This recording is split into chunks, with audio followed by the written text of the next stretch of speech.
Howdy folks, hope you're all having a good one, and welcome back to World of Warships with Rear Admiral Jingles, where today, for your viewing pleasure, Maxxi 1944 in the USS Ohio is going to be having a rather amusing domination battle here on the Islands of Ice map. Maxxi sent this one in because, well, obviously he's going to do well. But people send me battle replays in all the time where they do more damage or they get more kills than Maxxi does in this battle. But they're really boring to watch, which is kind of weird, because battles can be like that sometimes. Nothing unexpected happens, nothing unusual happens, and very little exciting happens, and yet you end the game with 7 kills and 400,000 damage. And I see these kind of battles, well, not all the time, but fairly often, where you reach the end of the battle and wow, that's a lot of kills and a lot of damage, and when did that happen? Because nothing of note really happened during the course of the play. That is not going to be the case today. Maxxi is divisioned up. This is a very strong division, by the way. I mean, the USS Ohio is a strong ship, and he's divisioned up with a Salem and a Des Moines, two very strong Tier 10 heavy cruisers. We're not going to be too concerned about his division mates today, however. This is very much going to be a one-man show, although the Des Moines in particular is going to provide some amusement. Actually, both the Des Moines and the Salem. Watch this. Are they sailing information? They are. They're actually sailing close enough together that they could quite easily be conducting a replenishment at sea and transferring fuel from one ship to the other. You throw a line over, rig a hose, pass it over the line and start pumping fuel from one ship to the other. I've done that many, many times. It's not the sort of thing you want to be doing in the middle of a battle though, and even if you aren't actually pumping fuel from one ship to the other, which they're clearly not doing because this is World of Warships, not World of Logistics, you don't want to be sailing that close to an allied ship when you start getting shot at, because if you suddenly have to make a sharp turn because you're given broadside to a whole bunch of enemy battleships, or I don't know, maybe there are torpedoes coming, that is going to be quite funny. Bit of foreshadowing there, I'm just saying. Anyway, shots out at the Elbing, missed. They're still sailing information, and they're shooting at the Elbing, so it's not like they're undetected or anything, and that's a lot of battleships over there. At the moment, it's the Petropavlovsk who's receiving all of their attention, and he is angling against it, but he's taking a bit of a beating, and wow, would you just look at those targets. I mean, Maxxi's spoilt for choice here. All of those big, fat, juicy battleship broadsides. Who's he going to go for? Who can he do the most damage on? Choices, choices, choices. It looks like he's going to go for the Grosser Kerr first before he ducks into cover behind the island there. Now, you're not going to citadel a Grosser Kerr first at this kind of range, but that doesn't mean it can't take huge chunks of armor-piercing damage. Yeah, like that. That's nearly 20,000 damage.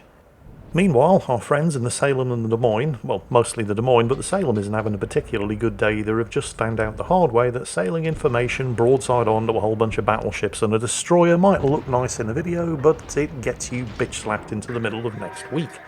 Because the Des Moines couldn't turn out in time and take all those armor-piercing shells on his belt. Instead, his broadside ate all of them, and I think the Elbing finished him off with torpedoes. The Salem managed to get away with it, mostly because he was being shielded by his division mate in the Des Moines. But that's one radar down, and not a fantastic start for either Maxxi's division or the team as a whole. He's focusing the Schlieffen now. I mean, obviously it's the only thing he can shoot at, but the Schlieffen...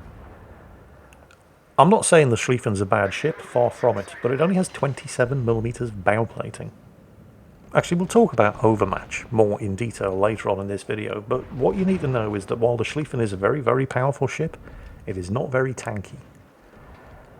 And just about the only thing that saves the Schlieffen here is the appearance of a couple of broadsides, notably the Preußen and the Grosser Kerr first, and Maxxi has just realised he's giving broadside to them as well. So he starts backing up and angling away, but it's a day late and a dollar short. The Grosser Kerr first had already fired and bitch slaps him for a huge chunk of damage, around about 20,000. But he continues to back up and angle away, and the Grosser Kerr first is not angling away.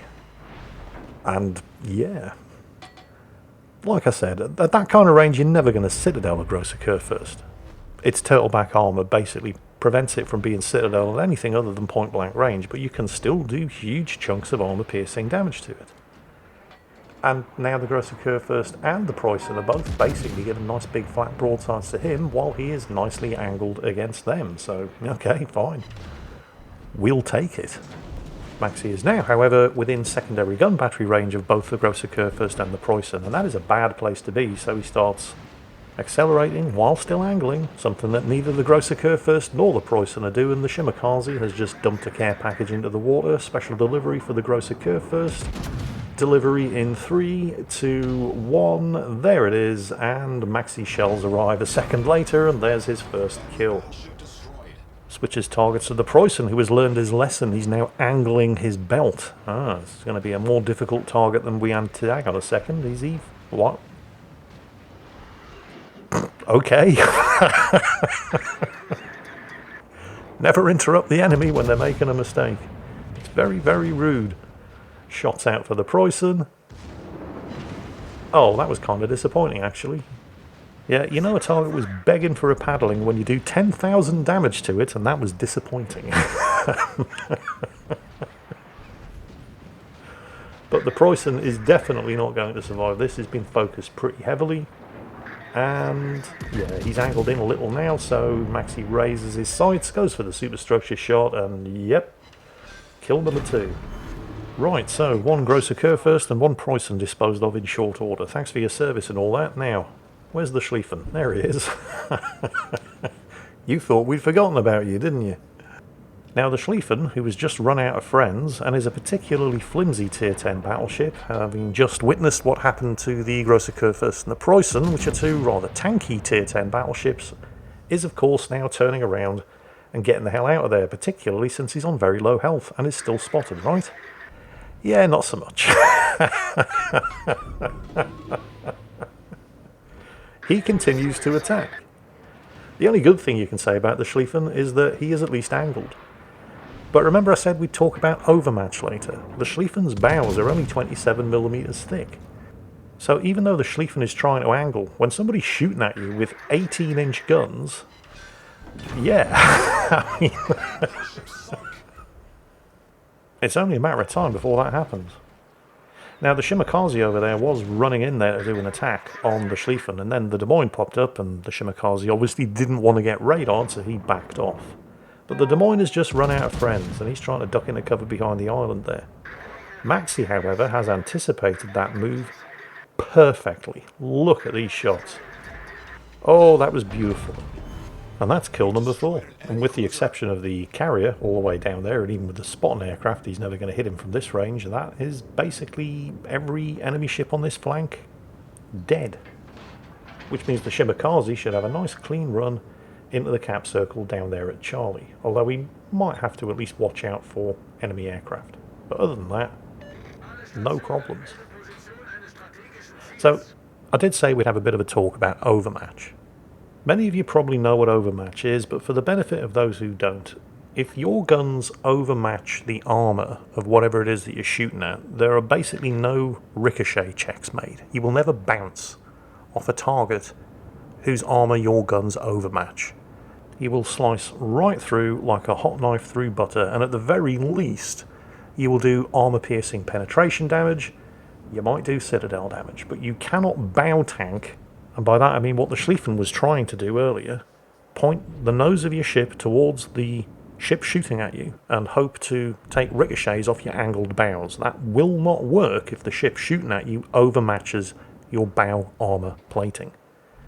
Now, it used to be really simple in World of Warships to figure out what you could and couldn't bow tank against. What could and couldn't overmatch your bow armour. If you were in a Tier 8, 9 or 10 battleship, you'd have 32mm of bow and stern plating, and that meant that the only things that could overmatch you and potentially citadel you from the front were the Yamato and the Musashi's 18.1-inch guns. And that was a really simple rule to remember. I mean, it's not difficult. You can't bow tank the Yamato or the Musashi, but you can bow tank everything else if you're in a Tier 8, 9 or 10 battleship. Things were slightly more complicated for Tier 8, 9 and 10 cruiser captains to remember, unless you were a British light cruiser, in which case everything can overmatch you, so don't try to bow tank anything. But not all Tier 8, 9 and 10 heavy cruisers are built the same way, so it was a little bit more complicated if you were captaining one of those, but not that much more complicated because some of them have 27mm of bow plating and some of them only have 25. It was still fairly straightforward if you were in a cruiser with 25mm of plating, because 25mm of plating is only proof against overmatch against 14-inch armour-piercing shells, so basically the King George V. Oh wait, no, hang on, they did introduce some utterly terrible Tier 9 British battleship that's also armed with 14-inch guns. I can't remember its name at the moment, but that's basically 2 ships. But that's only 2 out of all the battleships that you're likely to face that cannot overmatch you and citadel you from the front. So that's not a lot to remember, and honestly, you didn't really even have to remember that. It was just as safe to assume that every battleship that you were going to face, if you're in a cruiser with 25mm of bow plating, every battleship is going to overmatch you and potentially citadel you from the front, and angle your belt accordingly, rather than trying to bow tank. If you're in a heavy cruiser with 27mm of bow plating, it was a little more complicated, but still not that difficult to remember. You can bounce 14-inch AP, you can bounce 15-inch AP, but you cannot bounce 16-inch or higher AP. And to be fair, if you couldn't be bothered to remember the names of ships like the Bismarck or the Vanguard armed with 15-inch guns that you could bow tank, you would just... oh, hang on a second. Oh, gearing torps. Ah!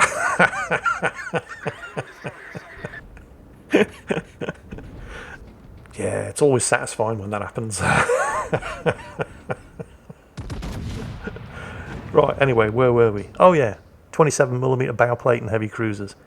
I mean, yeah, you're proof against 14 and 15-inch AP, but not 16-inch. But the vast majority of battleships at Tier 8, 9 and 10, with the exception of a couple of notable examples like the Bismarck, like the Vanguard, they all have 16-inch guns or higher. So just assume that you can't bow tank. Angle your belt and don't try to go nose in, or you'll get citadel from the front. So slightly more complex in theory, but in practice, really not that difficult to remember. Of course, wargaming just had to go and make things more complicated, didn't they? And we'll come on to that in a moment, because right now, the fun and games are about to commence. The Halland's just gotten some torpedoes away against the Schlieffen. The Schlieffen is angling his belt, rather than trying to bow tank. He can't bow tank, he only has 25mm of plating. Then the gearing pops up. Maxi immediately switches to the gearing, because he needs to keep the Halland alive. He's going to need the Halland's torpedoes against that lot. The gearing is going to go down. Unfortunately, the Halland zigged when he should have zagged and stopped right in the path of one of those gearing torpedoes.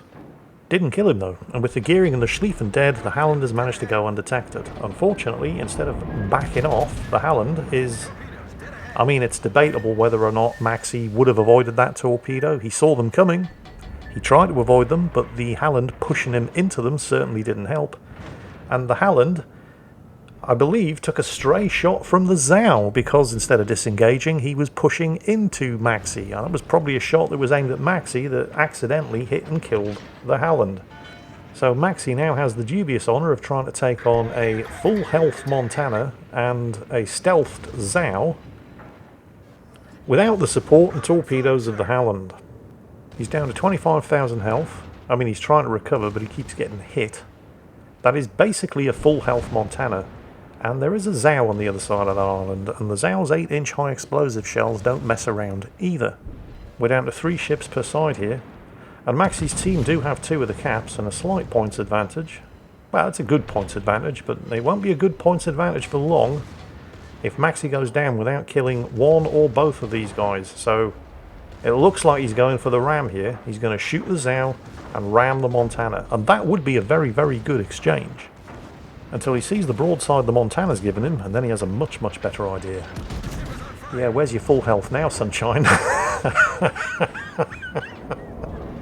Zhao's keeping up the high explosive barrage, but shots out at the Zhao, sinks the Zhao. Nice. Still alive. The Montana only has its rear turrets to shoot at him, and the temptation here... oh, and of course the Midway is coming to his assistance. Those are Midway torpedoes coming in.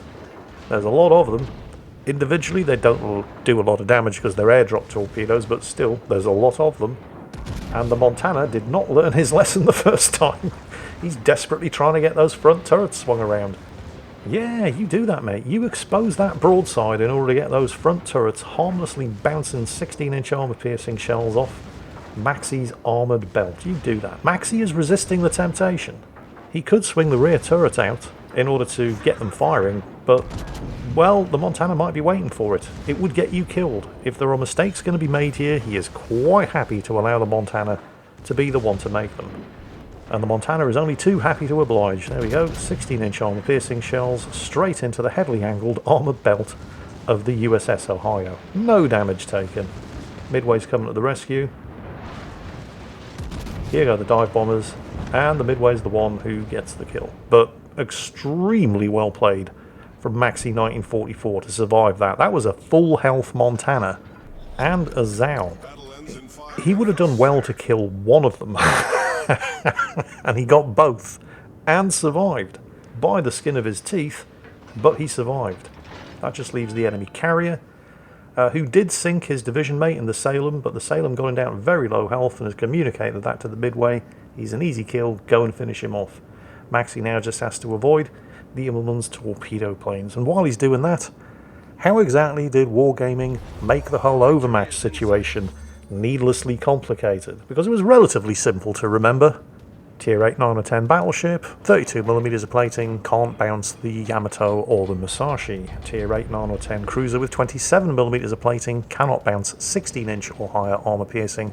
Tier 8 9 or 10 cruiser with 25mm of plating, can only bow tank up to 14-inch armor piercing, and light cruisers basically can't bow tank for shit. Nice and simple. And then they started introducing battleships like the Borodino, the Slava, the Mackinson, the Prince Heinrich and the Schlieffen that only have 25mm of plating. And then they started introducing more and more battleships with 18-inch or higher guns, and there's even more on the way according to the latest patch notes, and now it's just an utter nightmare trying to remember what you can and can't overmatch and what you can and can't angle against, and I don't know. The game used to be a lot more simple. Anyway, this is supposed to be a happy occasion. Let's not bicker and argue about who stabbed who. This might not be the most damage you've ever seen anybody do in the Ohio, but it's the most damage you've ever seen Maxi 1944 do in the Ohio. This Kraken Unleashed and 256,000 damage is his personal damage record. So congratulations, Maxi. That was an extremely well-played game. I honestly thought you were going to ram the Montana at the end there and hope to take him out with a ram and then finish, well, not then, but first finish the Zao off with your guns and then take the Montana out with the ram. But when the Montana gave you that broadside, I could see, I could see you changing your mind. It was glorious to watch. So thank you for sending that one in. Everybody else, I hope you enjoyed it. And as always, take care, stay safe, and I'll catch you next time.